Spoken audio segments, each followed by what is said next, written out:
And I recognize the gentleman from Colorado, Mr. Lamborn, for 5 minutes. Thank you, Mr. Chairman. Chairman Milley, thank you for your 43 years of service to our country. The Strategic Forces Subcommittee has heard testimony about how Russia, specifically Ross Atom, is providing China with highly enriched uranium. China is going to put this into fast breeder reactors that will yield plutonium, thus accelerating the pace of their nuclear breakout. How concerned are you about Russia's role in assisting China's strategic nuclear breakout, and what do you recommend be done? I'm concerned not only about that, but any coherence and cohesion between Russia and China in this particular strategic environment that we're in. We're seeing that where the two of them are getting closer together. I wouldn't call it a true, full alliance in the real meaning of that word, but we are seeing them moving closer together, and that's troublesome. And then if you add in Iran as the third. So those three countries together are going to be problematic for many years to come, I think, especially Russia and China because of their capability. With respect to what you just cited about nuclear capabilities and the transfer of capabilities, I'd like to go to a closed session on the specifics of that, but it is concerning, very much so. Well, and we will pursue that more later. And as a follow-on, we know from recent disclosures that China now has more nuclear missile launchers than the U.S., and we also know that they're manufacturing more warheads than ever for themselves. What do you, and this is new since some of the posture hearings in the past or reviews have been done.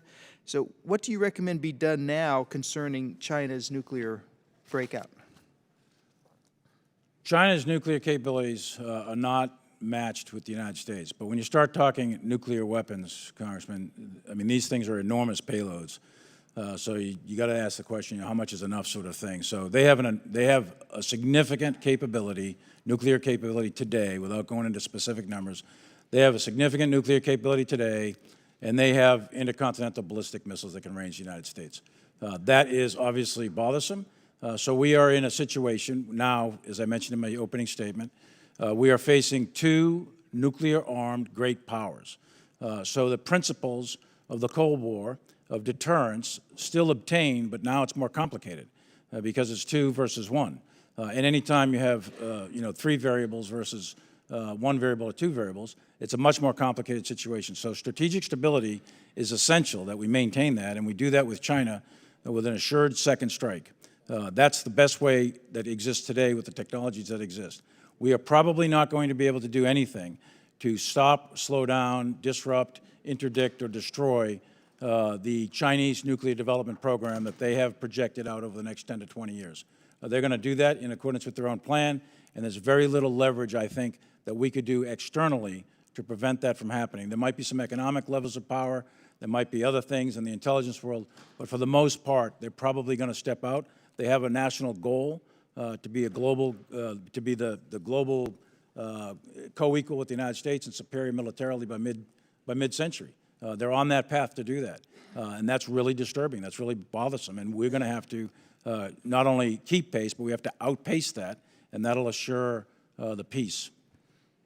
Well, and a lot of us are concerned that the New START treaty was negotiated with the Russians in mind, and China was a minor, that's right, relatively minor player at the time. That's right.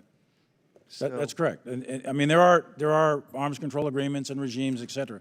But at the end of the day, all of those are good, and I support all of those. But at the end of the day, military power matters. And our military power has to always exceed that of China in all of the domains. And if we do that, then we have a better chance at deterring any kind of conflict with China. Thank you, thank you. And we need to continue that debate on what comes after New START. That's right. For both of you, my subcommittee and the whole committee wants to make sure that hypersonics development proceeds as rapidly as possible. If we can identify ways to accelerate their development, whether through pinpointed funding increases beyond the president's budget, expanded testing capabilities, or just overcoming bottlenecks in general, would you both be supportive of that? I am, sir, and we're doing all of that. We're investing some $11 billion in long-range fires in this budget, and hypersonics is a part of that. We invested in hypersonics last year.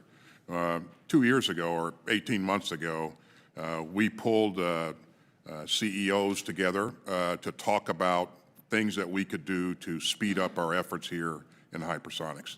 And they identified some of the things that you're talking about, you know, greater range access, better ranges, and so we're working all of that.